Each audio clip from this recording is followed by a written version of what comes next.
শুনছিলেন এসেনশিয়াল হুমকির সংবাদ শিরোনাম। এবারে বিস্তারিত। যুক্তরাষ্ট্রের জাতীয় নিরাপত্তা উপদেষ্টা মাইক ওয়ালস সম্প্রতি এক সাক্ষাৎকারে জানিয়েছেন, ইউক্রেনের প্রেসিডেন্ট ভলোদিমির জেলেনস্কির পদত্যাগের সম্ভাবনা নিয়ে আলোচনা চলছে।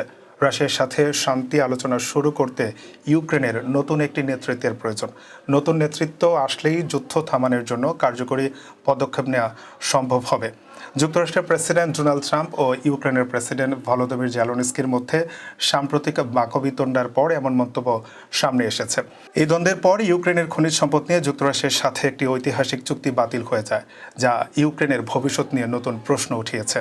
বিশ্লেষকরা বলছেন, এই প্রকাশ্য দ্বন্দ্ব ন্যাটোর ইউরোপীয় সদস্যদের সাথে যুক্তরাষ্ট্রের সম্পর্কের মধ্যে সংকটের সৃষ্টি করেছে।